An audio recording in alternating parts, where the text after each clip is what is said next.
David was a man of war, not a temple builder. David was Israel's greatest king. When his reign ended, Israel was unified, but with an obvious distinction between Israel and Judah. Jerusalem, in the territory of Judah, was the capital. The northern tribes had to travel there for certain festivals. This became a problem in the days after Solomon died. There was peace from Arabs. David had the Arabs totally whipped in his reign as king. The announcement of Solomon and the temple was the last public appearance on record for David. Job is probably the oldest book in the Bible. Job begins with a gentleman's bet between God and Satan. Satan claimed Job would curse God if he lost his fortune and family. It seems here there is a contest for the hearts of men between God and Satan.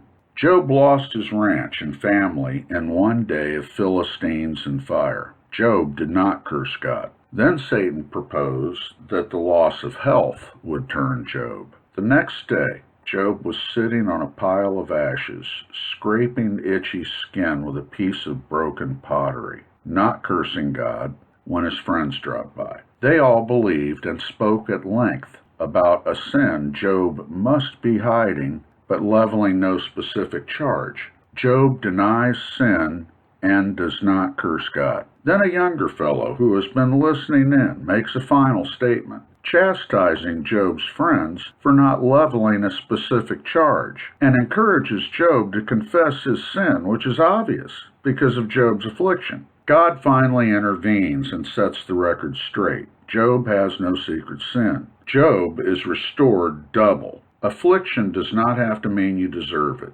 Good and truth win doubly. The first thing King Solomon did was have Joab killed per David's deathbed instructions.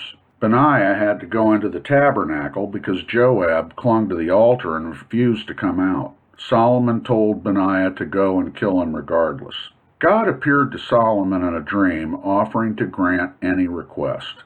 Solomon asked for wisdom. That worked out real well for him. He knew the names of all the plants and animals, and he was a wise judge. Solomon's crowning accomplishment was the temple. It took 7 years to build. Solomon's house and throne room took 13 years to build. When it was all done, it was loaded with all the riches David had laid aside. Israel took 2 weeks of partying to open the temple. It was most certainly the high point of the nation. Israel had become what God hoped for them, and they had peace on every side.